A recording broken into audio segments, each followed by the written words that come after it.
이스페타시스 분석해 보도록 하겠습니다. 지금 이스페타시스의 문제점 여러분들 뭐 잘 알고 계실 겁니다. 두산에 이어서 유증 소식이 있죠. 그것도 굉장히 큰 규모, 대규모 유증이 예정이 되어 있습니다.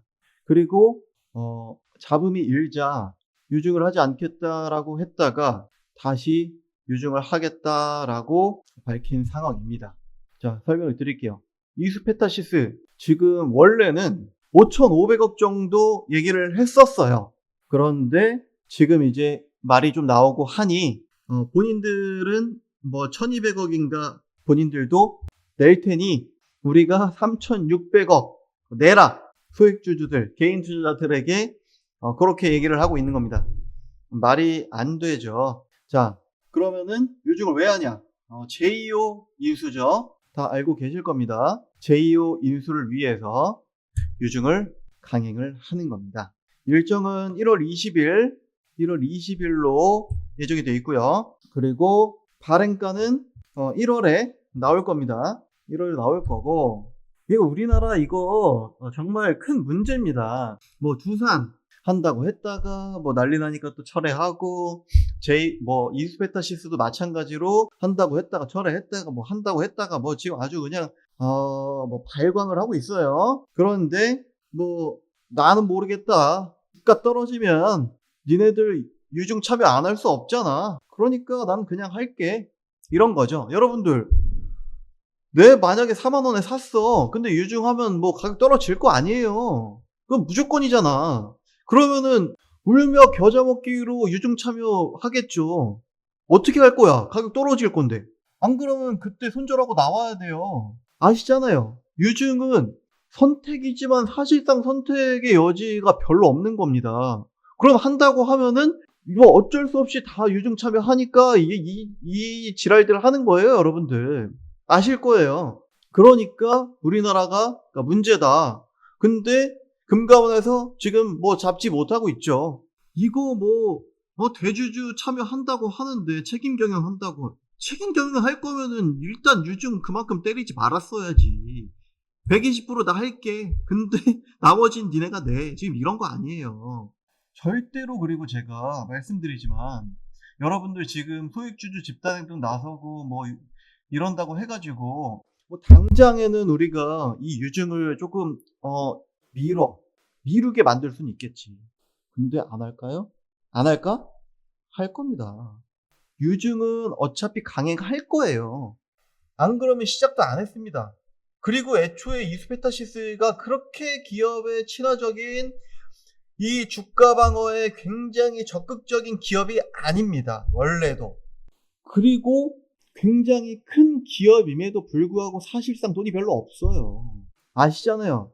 기존에 원래 좀 투자를 해오셨던 뭐 오래된 주주시라면 아실 거예요. 이수 그룹이 크죠?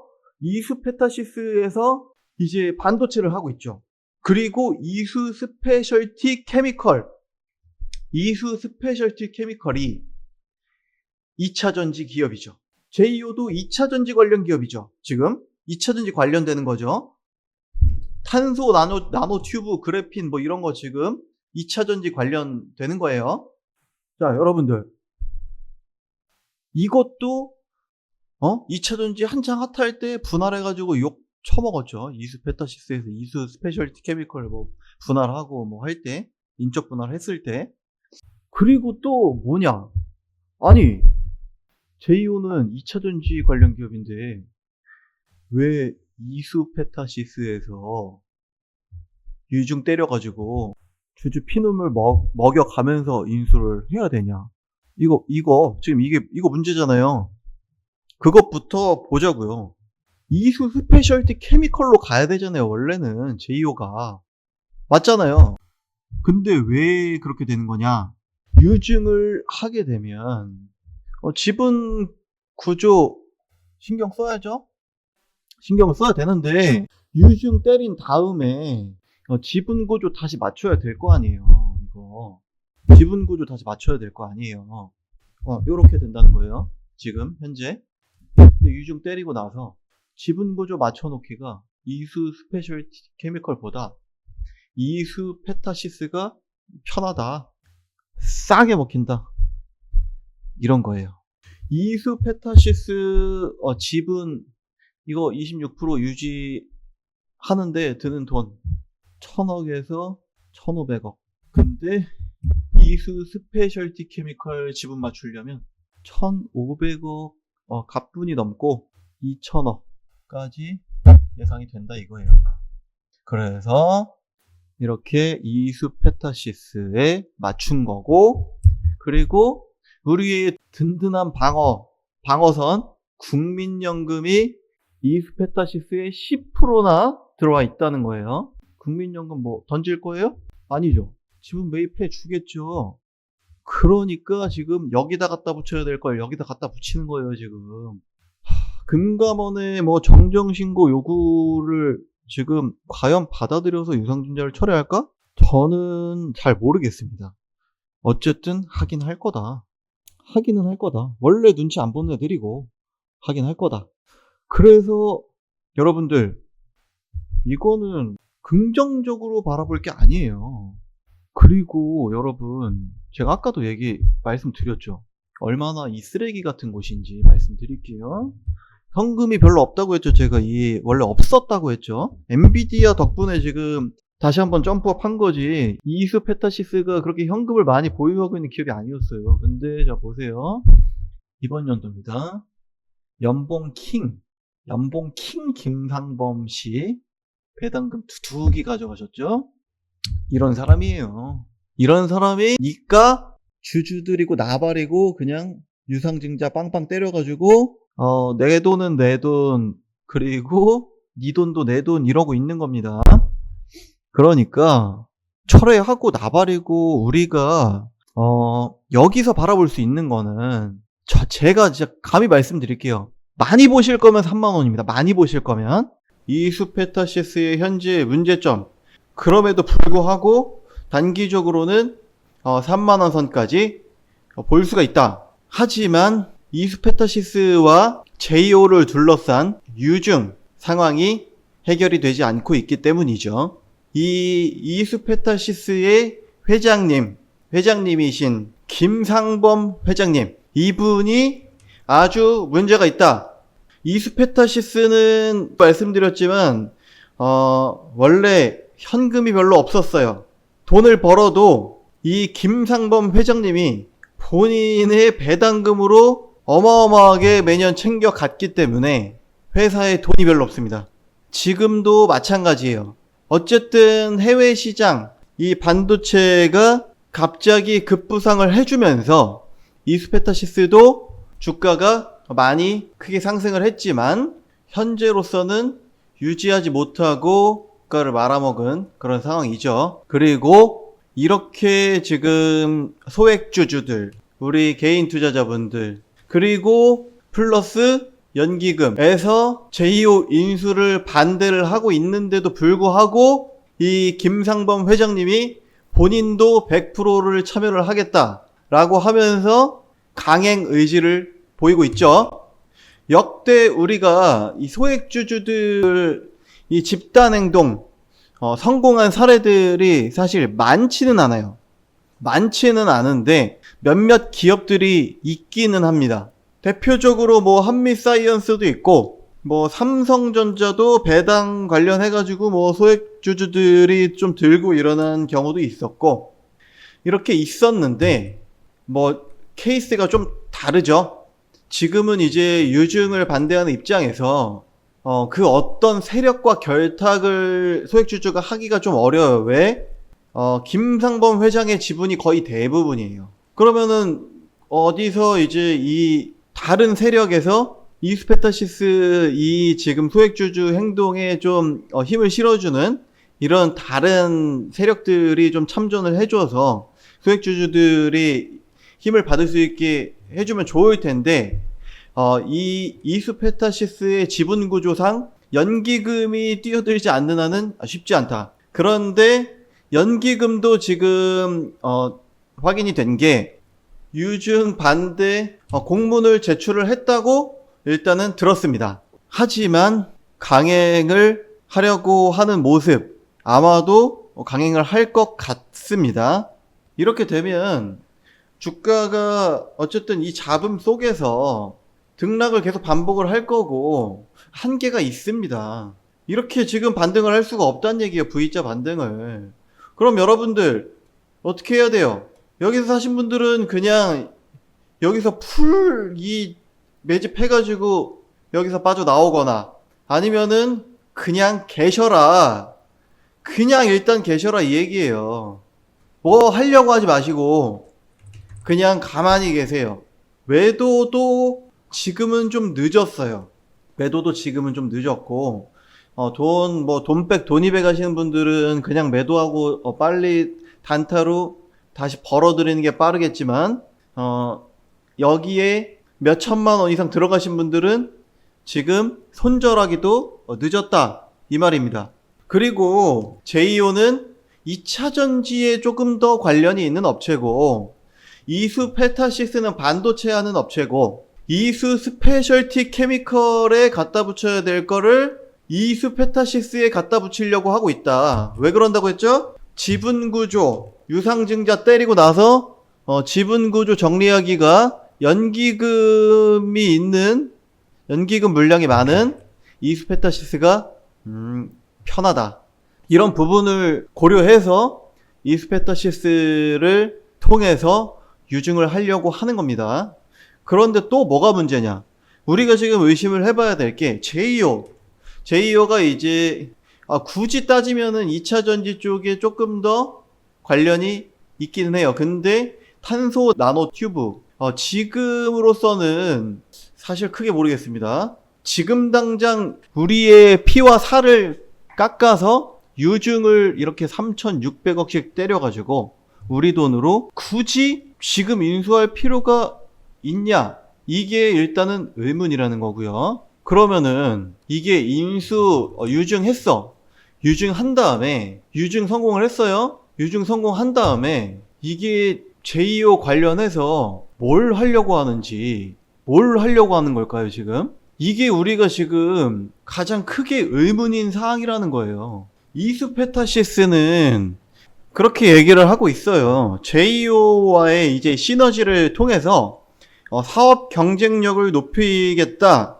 그런 명목 아래 인수를 지금 추진을 하고 있는 겁니다. 주력 사업이 MLB 그리고 제이오의 CNT 기술 이거를 결합해서 2차 전지 시장에서 수익성을 높이겠다. 이렇게 얘기를 하고 있다는 겁니다. 그런데 유증을 하잖아요. 일단은 유증을 하는 상황에서 이 수익성을 얘기한다는 게 아이러니하다는 거죠. 자기들 돈 아니니까 우리 돈이니까 괜찮다. 지금 그렇게 보입니다. 남의 돈으로 사업해서 일단 시너지 효과 높이고 내가 나중에 뭐 주가 오르면 그때 배당해 줄게. 이렇게 들린다는 거죠. 지금 전기차 어때요?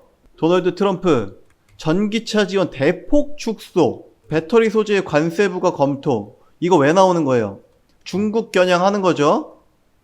중국 겨냥하는 거예요. 근데 중국 겨냥한다고 중국만 피해보나요? 우리도 피해보죠. 맞아요, 아니에요? 그럼 지금 전기차 캐즘 상황에 전기차 이 보조금 축소 이거 뭐 완전히 그냥 최악의 상황인 거죠. 최악의 상황에 베팅을 하겠다는 거예요. 지금 2차전지 관련해가지고 이스페타시스가.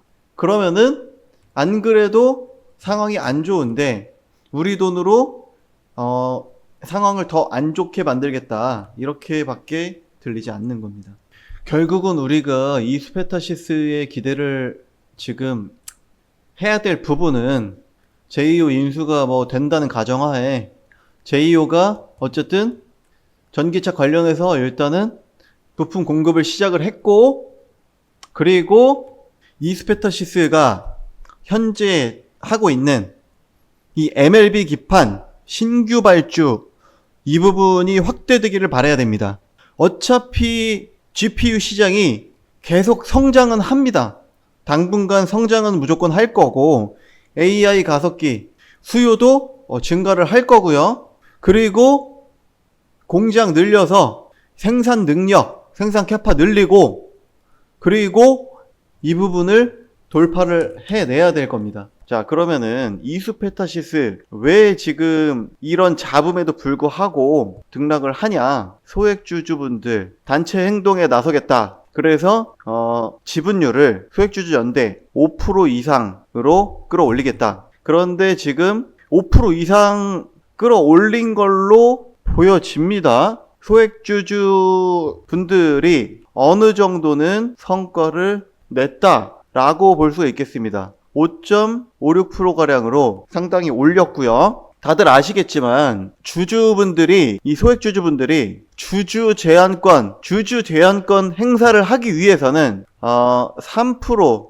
이상 필요한데 지금 5.56%가 됐기 때문에 아마도 이 소액주주분들이 임시주총 소집을 아마도 제안을 할 걸로 생각이 됩니다. 그리고 거기서 얘기를 하겠죠. 제2호 인수, 그리고 그에 따른 유상증자 철회를 요구를 할 것으로 생각이 됩니다. 그러면은 우리가 이런 잡음이 있는 이 사이에 아마도 먹을 거리가 좀 있겠다라는 생각이 들어요. 그래서 내려오면 강력하게 매수 관점으로 말씀을 드릴 수 있겠습니다. 그래서 우리가 21,000원 추가적으로 하단을 깨지 않는 이상은 이 사이에서는 좀 횡보를 하면서 우리에게 상당한 수익을 줄 수 있는 구간을 보여줄 가능성이 높다. 이렇게 말씀을 드리겠습니다.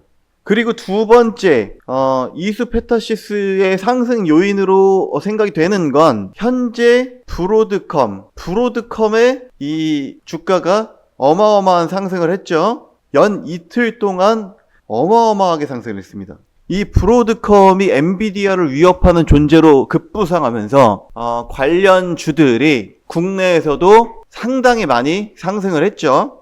브로드컴 다 아시겠지만 설명드릴게요. 지금 엔비디아가 거의 독주를 했죠. 엔비디아가 AI 칩으로 어마어마하게 상승을 했습니다. 어마어마하게 상승을 했는데 이 AI 칩이 상당히 많은 데이터를 처리를 하겠죠. 그러면 당연히 트래픽에 문제가 생길 수밖에 없어요. 그러면 이 트래픽을 해결을 해주기 위해서 결국은 이 기존의 400G 스위치에서 800G 스위치로 업그레이드를 해줘야 된다. 그렇게 말씀을 드리겠습니다.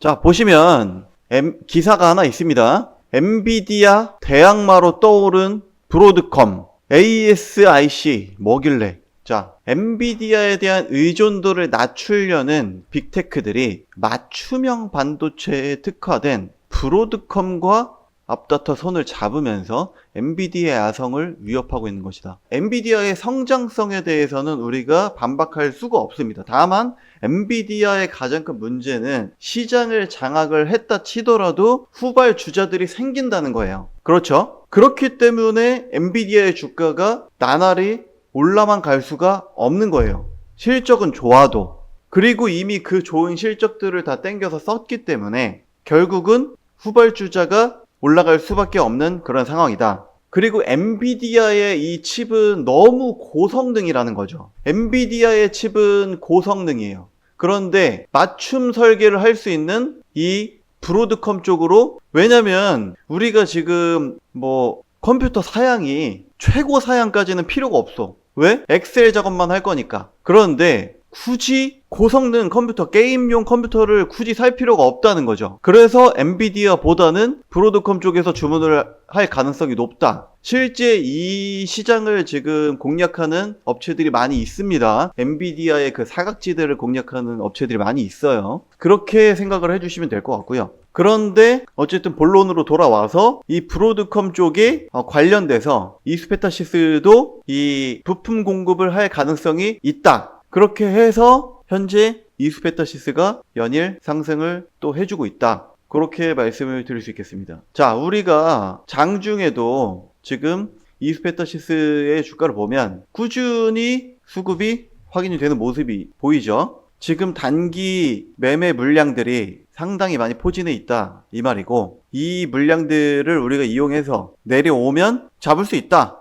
내려오면 잡자. 이렇게 말씀을 드리겠고요. 이 이스페타시스가 결국은 이 소액주주들이 성공한다고 하면 어마어마한 주가 상승을 해줄 수가 있을 거고, 또한 이런 사이에서 브로드컴 관련주로 또 한 번 상승이 나올 가능성도 있습니다. 다만 올랐을 때는 우리가 매도 관점, 그리고 내려왔을 때는 매수 관점, 요로 해서 챙겨가면서 매매를 해야 된다. 그렇게 말씀을 드리겠습니다. 이스페타시스 지금 계속 제가 제 VIP 분들 데리고 신호를 계속 드리고 있으니까 필요하신 분들은 번호로 문자 주시고 정보 받아 가시기 바라겠습니다. 오늘 이스페타시스 여기서 마치도록 하겠습니다. 감사합니다.